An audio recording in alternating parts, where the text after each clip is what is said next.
I'm glad we got that part before we started recording. Welcome to the episode of the Music City Drive-In, brought to you by the Drive-In Podcast Network. I am your host, Ricky Valero. On today's episode, Jacob and I had the opportunity of covering the Nashville Film Festival recently, just a week ago, and we had a blast in doing so. So we're going to talk all things Nashville Film Festival, what we saw, what we liked, what we loved, and at the end of the show, we're going to give our top 10 films of the year post-festival. So every month this is changing, but this more than ever is going to be changing as more and more films come out that are potentially awards worthy or not. It doesn't really matter, but this time of the year we get a lot of films. As always, I'm joined by my partner here, Jacob. How are you, buddy? I'm doing good. I asked Ricky to do the rankings because I think after this film festival, I want to say there have been 4 changes in my top 10, and then 2 that are just outside of my top 10. So yeah, we didn't see too much at the Nashville Film Festival, but we saw enough to really change our list for the year so far. They're coming. Movies are coming. They are coming. They're coming fast. And the thing about it is like what's impressive, I think, the most was there was a lot. There was a lot that I've seen that that I think I put 3 movies in my top 10. I think it was maybe 4. I don't know. I got 4. But it's impressive to see because there's a lot of good stuff that came out. So it's a lot of stuff that we can talk about, a lot of stuff that we can hone in. And with that being said, what I'd like to do is kind of go through and just quickly talk about some of obviously the bigger films at the festival that debuted. First of which, we had a surprise screening. And in the surprise screening, you kind of found out about what it was a little bit beforehand. But with that being said, we did see Come On, Come On. That was the surprise screening, which I will admit, when we found out about it being a surprise screening, we were both kind of like, oh, okay, we want to see it, but we wish it would have been X, Y, or Z. What were your thoughts about Come On, Come On? Yeah, so I did my super sleuthing and figured out the surprise screening like a week ahead of when it actually was going to be screened. And I think we both had the same reaction where we were like, we want to see this, but this isn't like the biggest thing. Like we'd rather see something else. And then the movie started, and I just was absolutely blown away. Are we getting into like the actual talking about the movie? I mean, yeah, you can break down just Okay. some quick thoughts about the film. Yeah. Yeah, I'm gonna try to do a full review of it, but I just loved it. I thought it was so just beautifully crafted, looks beautiful. There's a lot of uh there's a lot of interviews that happen with kids from New York, Detroit, and I think New Orleans. And I was hoping so much that they were going to be actual interviews, and then you see at the end that they were actual interviews of kids, which brings like just a whole another level of just realism and like understanding. And it's kind of crazy. And I guess this is just the genius thing that Mike Mills did was he used these interviews, and it makes it so much more like believable. Like he's not telling us, the whole thing is based around what do you think the future is going to be, and he's not telling us like what his thoughts of the future through a script. He's giving us these actual reactions from these kids in these cities, and it's just so like eye opening, and like there's parts of it that feel kind of like a documentary, and there's parts of it that feel like a narrative, but it all feels real. And that's one of the big things I loved about it. And then the ending, I'm not going to get into spoilers, but there's a scene where Joaquin Phoenix and the kid, I want to say his name's Woody. Do you know his last name? I can look it up real quick. Joaquin Phoenix and Woody Norman. They're out in a field, and they just have this like nice cathartic like yelling like not yelling match, but at the same time, like they are like just like getting everything out, and I mean, it brought me to tears. It's one of my favorite things I've seen all year.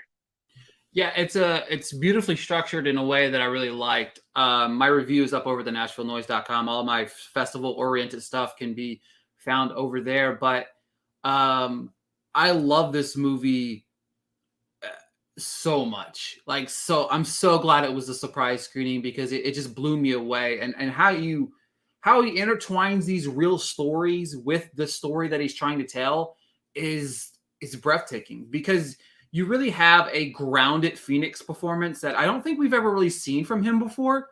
I think what kind of surprised me was it was very just simple, right? It was a very simple story, but at the same time, I quoted this by saying it's my favorite buddy comedy of the year, because I do think that Phoenix and Norman, they are amazing together. They just have a very raw connection that really highlights Mike Mills' storytelling and direction. And props to Woody Norman. I mean, this is one thing I was talking to Brandon of Sobros, is it's interesting because like we know Walking Phoenix, and I'm sure Walking Phoenix is like, I'm sure he's a nice enough guy, but he's not the character that he is in this movie. I don't think that's how he is in real life, and it's really nice seeing like this heartwarming, inspiring side of him. Because for me, going into the movie, I had always thought this was going to be like a road trip movie where the kid was just kind of left with Joaquin Phoenix and they were going to have to learn each other on the way. I didn't realize it was going to be Joaquin's character like seeking out to house the kid and like wanting to be with him. And I thought that it was really interesting, like seeing how the kid learned from Joaquin's character, and then Joaquin also learned from him. And I want to say, like, give a huge shout out. Woody Norman's probably going to be my child actor of the year, like breakthrough performance. He matched Joaquin Phoenix on almost every single level of the movie. Dramatic levels, comedic levels. There are scenes where he is a kid, so he can play him easier, but there are scenes where he just plays that whole like disappointed, not wanting, side of it, where it's insane. It really is insane how good he is in this movie. Yeah, I was completely blown away. I agree with you. He hands down gives one of the better performances of the year for especially kid actors. I think we talked about it post. It was like one of my favorite kid performances I've seen since like Jupe. Mm-hmm. And then obviously Roman Griffin Davis, I really loved in Jojo Rabbit. Moving on to a couple other ones. Obviously, I'm just going to list a couple of the ones that I know we both like, and we'll talk a little bit more in depth maybe whenever we talk about our favorite performances as well. But obviously, we have Spencer. That was the big one. The thing about it is what we'll tell you a quick background is on the final day of the Nashville Film Festival, Jacob and I watched 4 consecutive films back to back inside the movie theater over at the Bell Court. If you're in Nashville, go check out the Bell Court. It's a fantastic theater. But we saw Flea, we saw The Humans, we saw Come On, and then we saw Spencer last. And I think the biggest concern that I think both of us had going into Spencer was, God, we are tired. Like, it was tired. And I think that's one of the big things that really blew me away about Spencer is we talked about having festival brain, right? It's a thing. And it might be the first time you hear that, but it's a thing. So back at Sundance, you're watching so many films back to back. So there is sometimes when you watch something, you're emotionally maybe not connected because you're still latched onto the last story that you watched, or you're just tired, you're exhausted. So I really felt like I was going to have that festival brain mush going into that movie. And I think what impressed me the most about Spencer was the fact that I walked away floored by that film. Like it's an uncharacteristically different story than I expected. I didn't expect the story that we were told. It humanized Diana in a way that we've never seen her be humanized. And just the small, stupid things. Like, she's Princess Diana, and she's on the screen cussing like a sailor. I'm just like, this feels like, he made this larger-than-life character relatable, and that's one of the beautiful things that I think that he did. I love Spencer. I think it's probably got my favorite score of the year. It's got my favorite performance of the year. It's one of my favorite films of the year. It's like 1A and 1B with Mass. Mass really kind of if anybody's been following along with me, Mass was like my fourth favorite film of the year, but upon each viewing of it, it's crept up to top tier. So it's one of those films that I know that I really want to revisit really badly, because there's so many different things that I felt like maybe I didn't see because of the exhaustion. But at the same time, I walked away blown. And Kristen Stewart, I said this in my review. When you watch the Eyes of Tammy Faye, and you watch the Eyes of Tammy Faye as well, when you watch the Eyes of Tammy Faye, you don't see Jessica Chastain because of her makeup, right? Because, you know, she transforms in the performance, but at the same time, you watch Kristen Stewart and there's moments where you're just like, I don't see her in that role. And it's not because of makeup. It's just because she transforms into this role like something that I haven't seen. It's one of my favorite performances, not just this year, but favorite female performances I've seen this decade. Yeah. You know, like you said, you know, Spencer was the last one, and actually The Humans was the one before that. And I don't know about you, but The Humans is a very The Humans takes a lot out of you, because of how psychological it is. And, you know, that the whole, and we'll talk about it, but the whole like final sequence of The Humans just takes a lot out of you. So it's easy to go from something that like pulls that much out of you into something like Spencer. And like, you know, like Ricky said, I was super nervous because I thought that going into the movie, I knew the whole movie was about, you know, the week leading up to Diana wanting to leave Prince Charles, but I assumed that it was going to be a tragedy. I assumed that this movie was going to talk about how awful her life was, how, you know, shitty they treated him. You know, which it was, but I thought it was going to talk more about her death, more about, you know, how like tragic her life ended. And it really wasn't. It was, you know, and there were like some very like horrific scenes, and there were some very like stressful moments, and there were some times where it was like you kind of like put yourself in her shoes, but it's really about Diana coming back into herself and like learning herself. And I mean, it's very, very visual with that whole representation. You know, not to like spoil anything, but she tries to like make it back to her childhood home, and she tries to like rediscover that part of herself that has been lost in becoming part of this like royal cyclone. And it's just about her being a mother, and about her being, you know, a person who wants a normal life. She wants to, you know, she wants to go down the street. She wants to go eat at, you know, fast food. She wants to go do these normal things that, you know, as a princess, she's just not allowed to do. And that just clashes with the kind of royal standard that has been set. And of course, the people in the royal home didn't like that. And of course, they wanted to, you know, chastise her for that. And I think she was just so beautiful in those little moments. I think her, you know, her outbursts were great, but I think as the little moments of her dancing, there was one moment that like just completely had me in awe, where she's playing with her kids by a fire. And I was just like, this is the Diana that like, I feel like Diana would have wanted to be remembered for. Like, she talks about that in the film, like what's her legacy going to be? And I think this is what the legacy she would have wanted. The one that's, you know, a mother, the one that didn't conform to all these like royal standards and traditions that, you know, are just outdated and wrong. And I think, like you said, Kristen Stewart was just insanely good in the role. I think she really gave her all to the role, and I think she tried to do the role as much justice as she could do. And I think it really lent itself to a very powerful movie, a very beautiful movie, and a very powerful performance. Yeah, and moving on to another film that I think that we both liked a lot was Old Henry. It was a film that we kind of watched together. I watched it prior, and I talked to Potsy, the director and the writer of the film, prior to the festival, and kind of picked his brain a little bit on what to how he went about directing. And obviously the film was shot here in Tennessee. It was even better watching it on the big screen. And I will say this, when we watched it, that screen at Rocketown was amazing, right? It was like we were like, you never know. We know Rocketown as a place where you go see music, where you skateboard, stuff like that.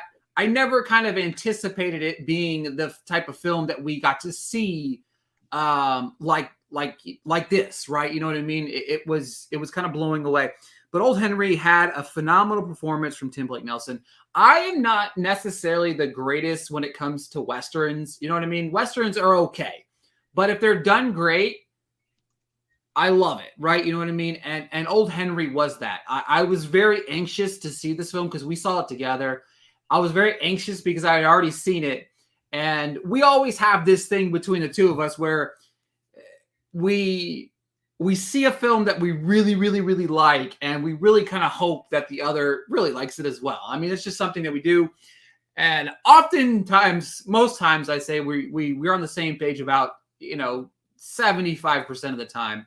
But with this one, you walked away blown away as well, like I did. And it was just a very, very good film, different film.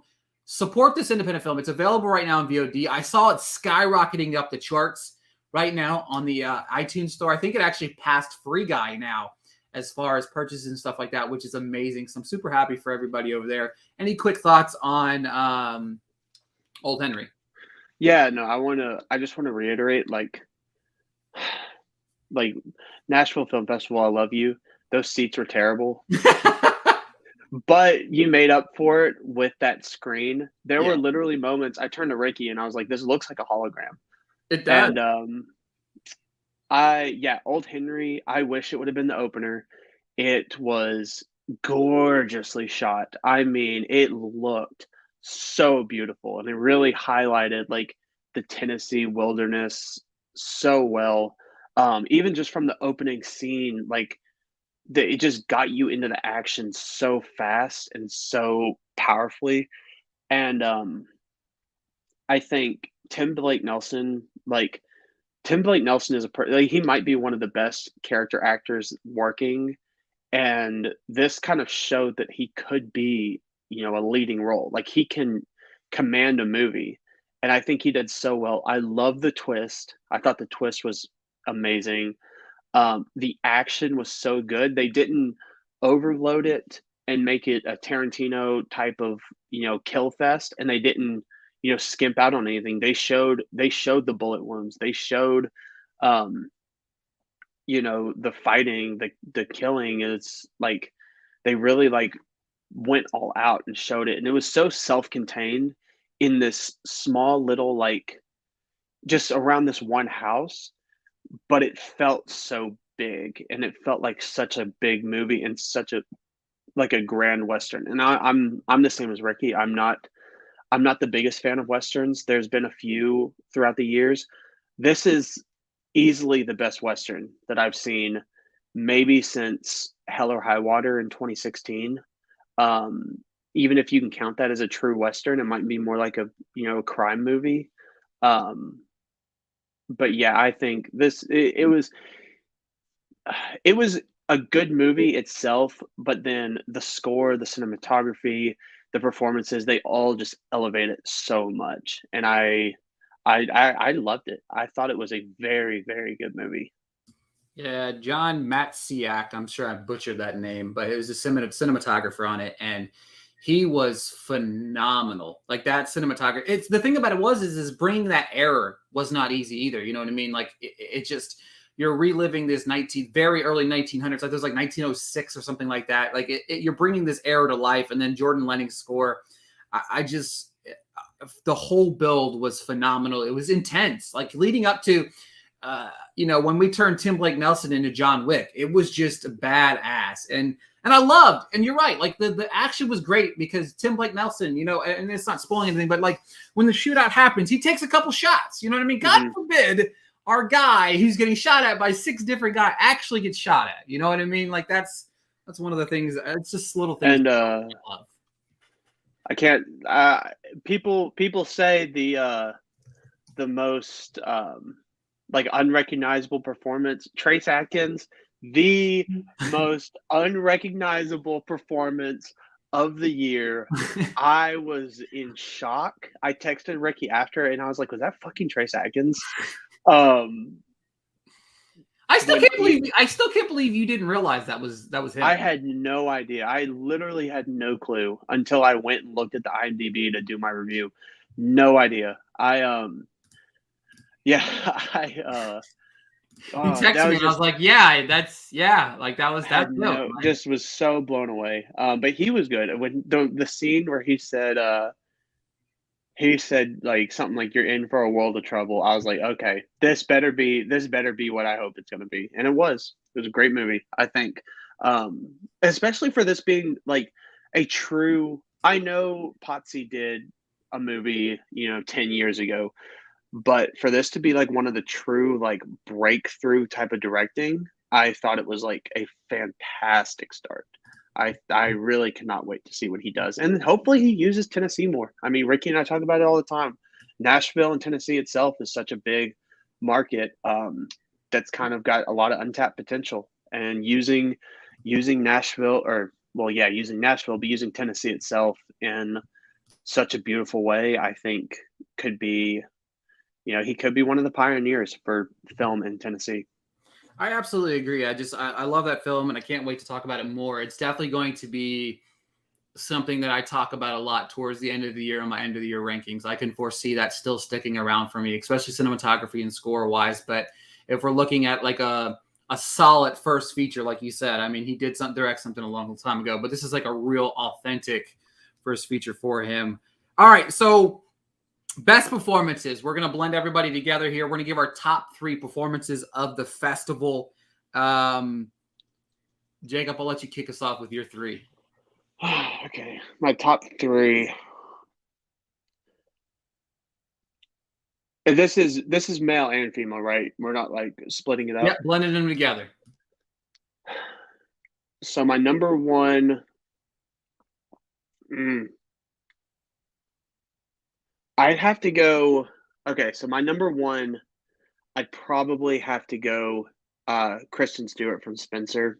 I think the performance that she gave was just it was absolutely unreal. I think, it's like I said when talking about Spencer, I think she did the big moments she did well, and it was the little moments she did just as well, um, in those, like, quiet, more reserved sections of the movie, where she really just got to, like, be herself. I thought she was just a force as Diana.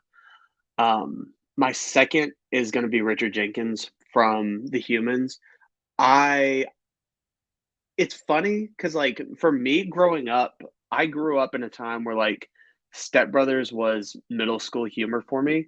So that was the Richard Jenkins I knew was from Step Brothers, and then finding out he's, like, an Oscar nominated well, two-time Oscar nominated now, actor who's, like, done so much dramatic work, it was really, like, cool to, like, go back and check out his filmography, and I said this in my review, I think that this might be his best performance. I thought he played that like struggling, out of touch parent who wants the best for their kid, but wants the best in their way.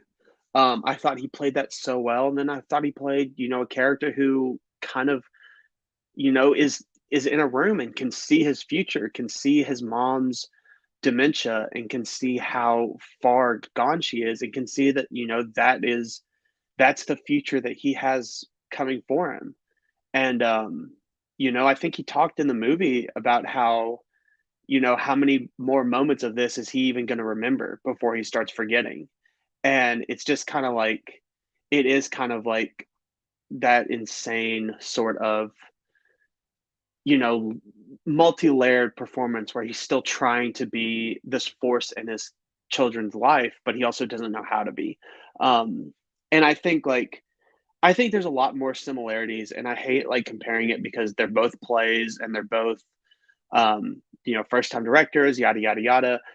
And I'm not gonna say because I think Ricky would lose his mind. I'm not going to say the performance isn't as good as Anthony Hopkins. I'm not saying that at all, but there are resemblances of Richard Jenkins' performance in what Anthony Hopkins did. That whole idea of not being connected to his, his children, the whole idea of not being completely there, and having like that whole final sequence where he's kind of like trapped in that room, and everything's getting him from, the um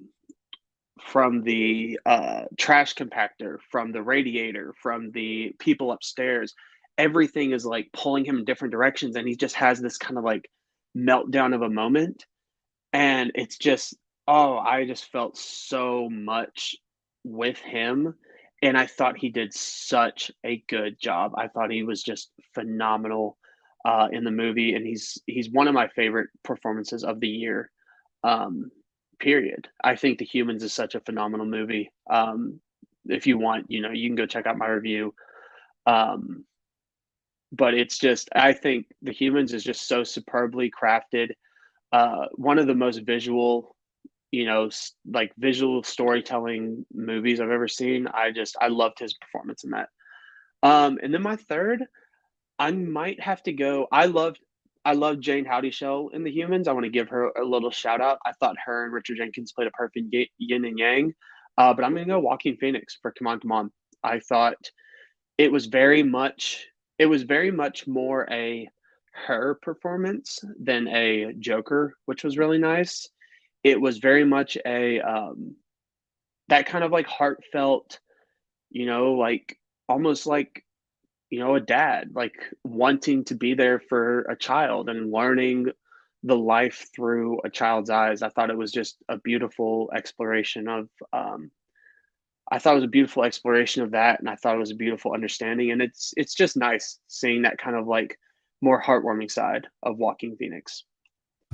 Yeah, so I left Richard Jenkins off my top three because I knew that the words that I could say about Jenkins wouldn't be able to be translated as well as yours were. So I left him off. He would be probably in my top three. I went a little bit uncharacteristic with my three.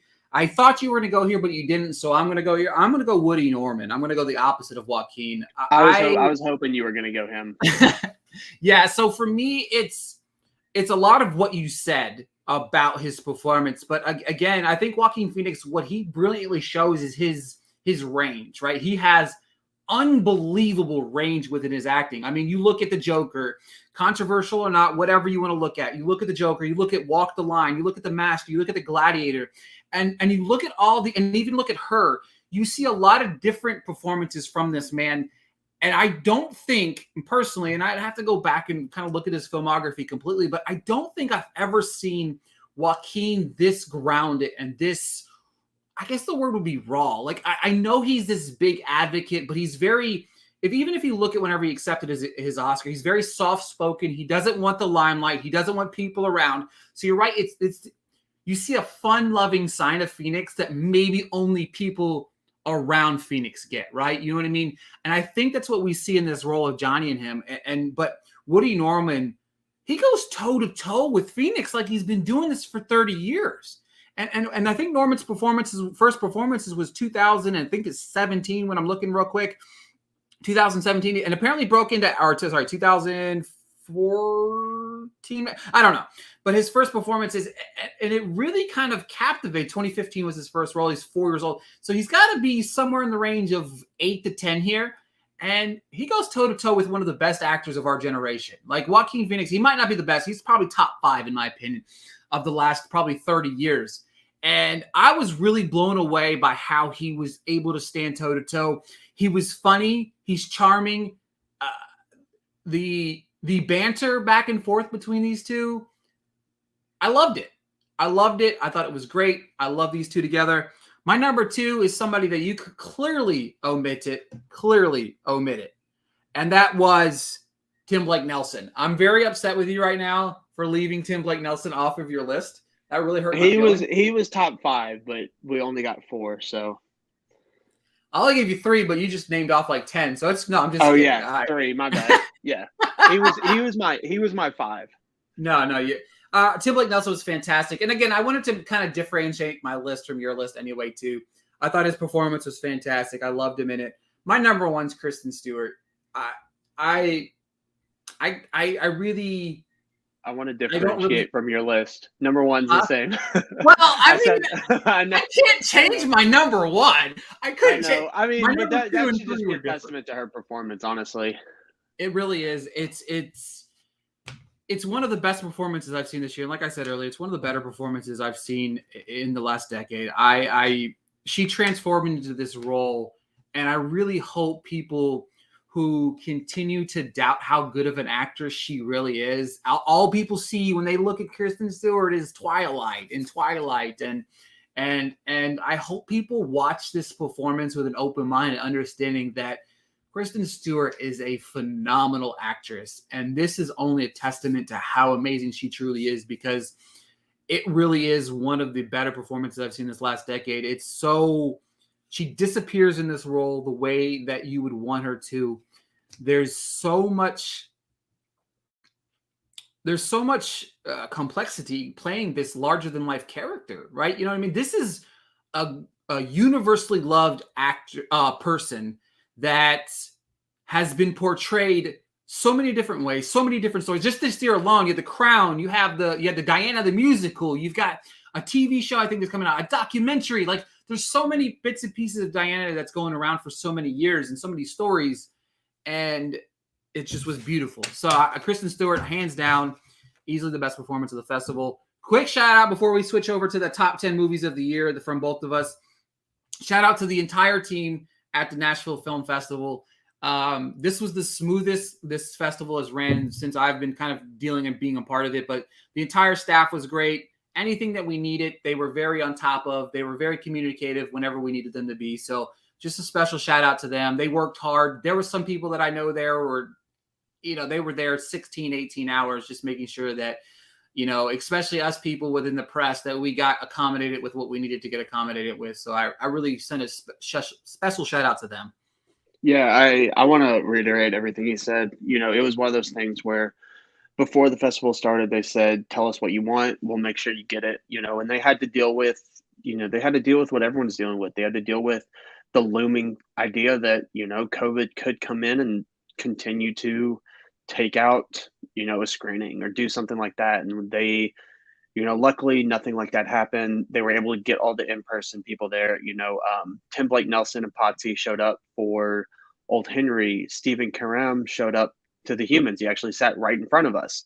So it's like they still were able to get all those things done while still making a very smooth, multi-locationed festival, which, I love, doing the one location. I think it's easier that way, but doing the multiple locations, I think is really cool to get people throughout the city of Nashville and to get people experiencing different places. They were so easy with the parking, which is, if you haven't been to Nashville, I mean, if you haven't been to a big city, the parking's always terrible. And they were so easy with that. They were so easy with, getting the press, the things they needed, getting us, in line, getting us everything we needed. I just couldn't be more thankful for everything they did. Yeah, except for the parking at Belmont, which I got thoroughly lost, and that was not very easy, not very hard for me to do. Yeah, I was following Ricky, and I was like, I think we were supposed to turn in like way back there. Yeah, and then we walked around. It was you, me, and Matt. We walked around Belmont like we were, Channing Tatum and Jonah Hill in 21 Jump Street. We were like everybody probably looked at us like, oh, there's the Narcs. The Narcs have arrived. So, all right. With that being said, we're going to go over our top 10 movies of the year. Any films that we've seen this year, we're going to kind of throw in our top 10. And Jacob, hit me with your 10 through 6.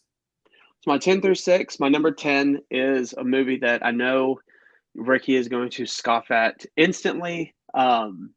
It's going to be Prisoners of the Ghostland. It's still making its way in my top 10. I love it. Number 9 is going to be Old Henry. My number 8 is going to be The Green Knight. My number 7 is going to be a movie that will be in my top 10 next year. It's going to be on the count of three.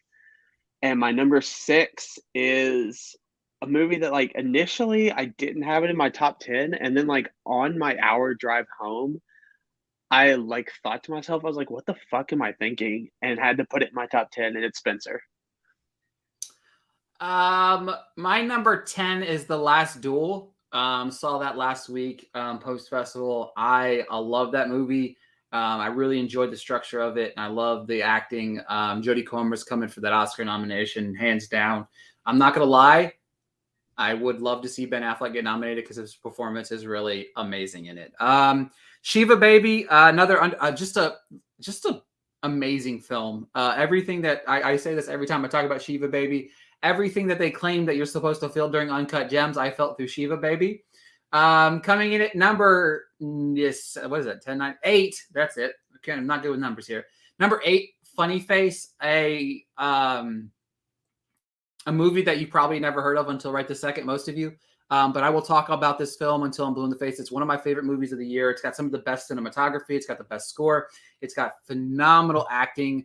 I truly loved this movie a whole lot. Cosmo Jarvis is the lead in it. He was phenomenal. Tim Sutton wrote and directed. And I really, if you can seek this movie out, seek it out and watch it. I can't get Jacob to watch it, so somebody else watch it so we can talk about it. Number 10, 7 is The Humans.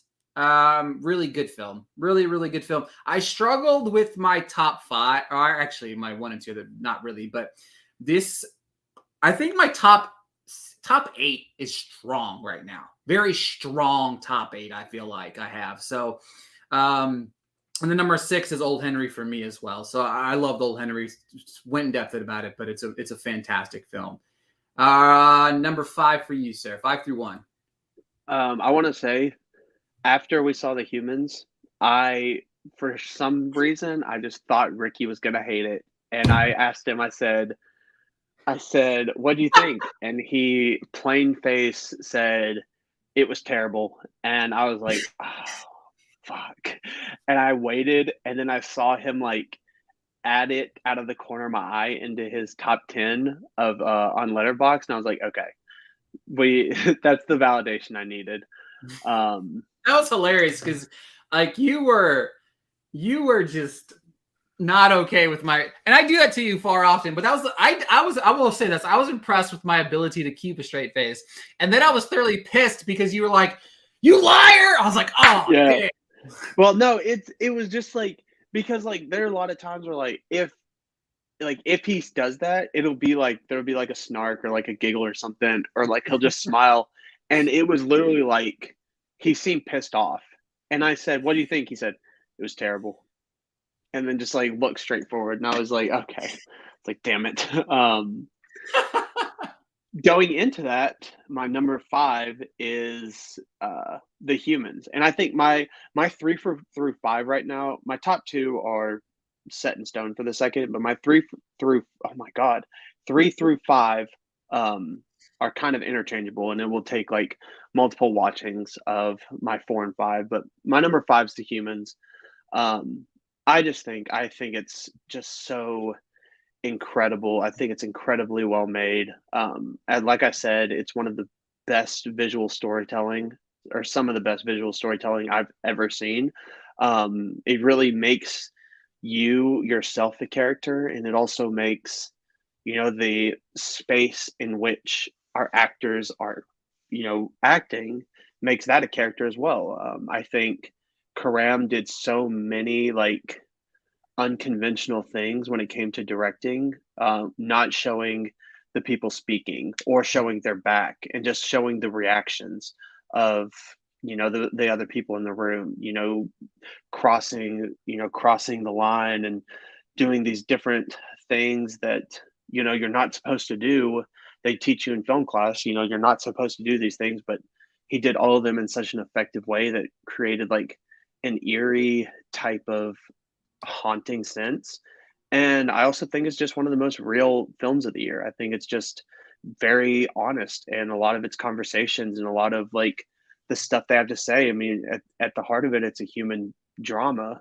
Um, of a family, and I think it's just so good. I love it so much. I just cannot say enough good things about it.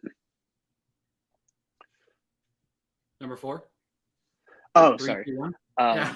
Um, sorry. I didn't know if we were. No, you're good. So my number 4 is Come On, Come On.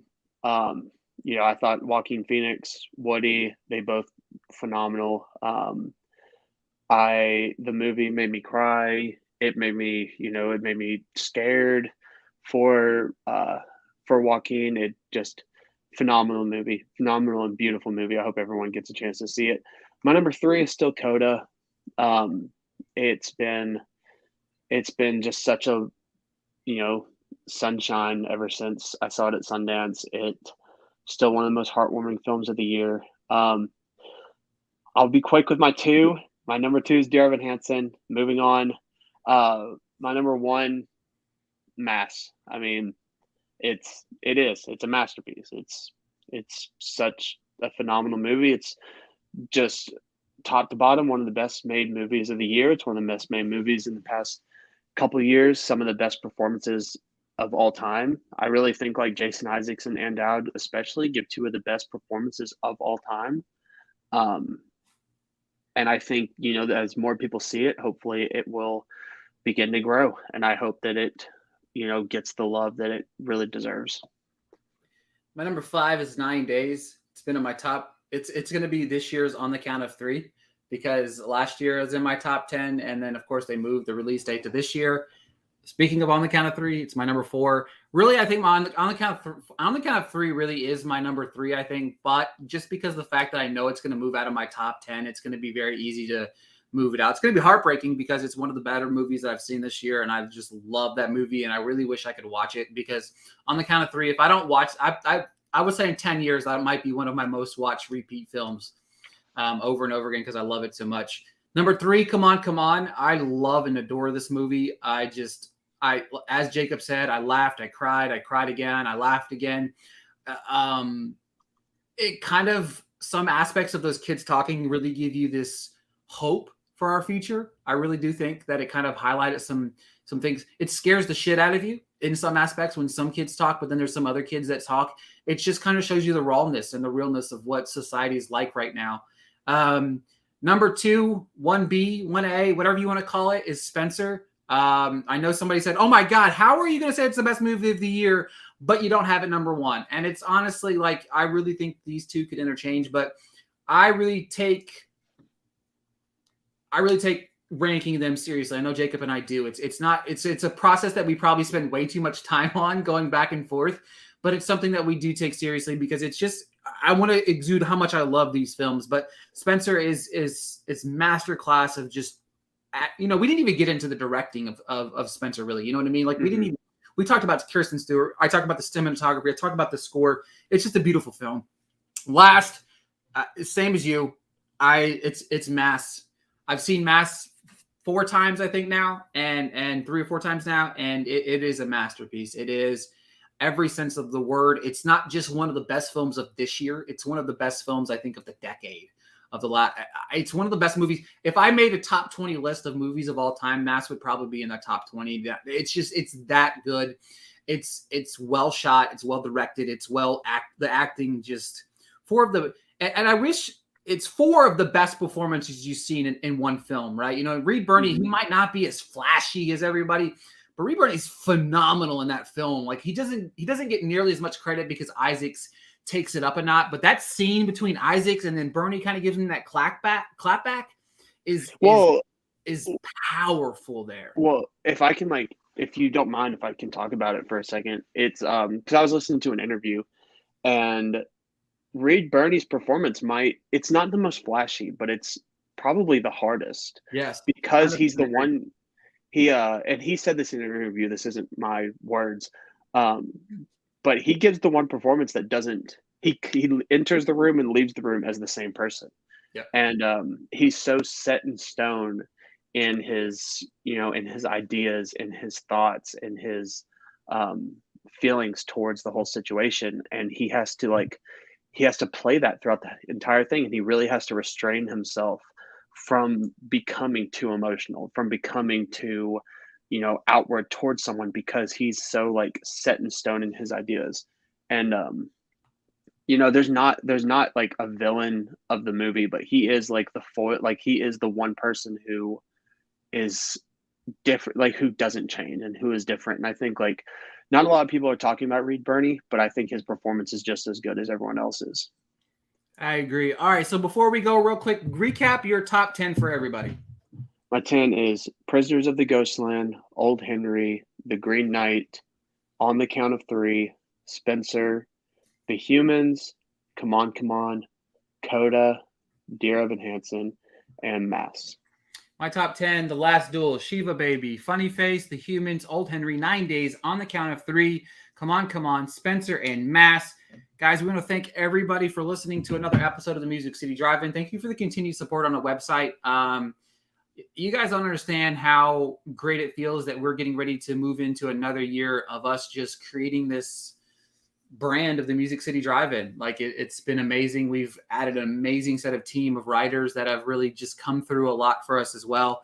We're busy. We're dropping articles at a very alarming rate right now. It's amazing to be able to have that problem of trying to fit this in the schedule, And it's just because we have a phenomenal team of writers that we can't thank enough. We're coming up on the anniversary of the website coming up soon.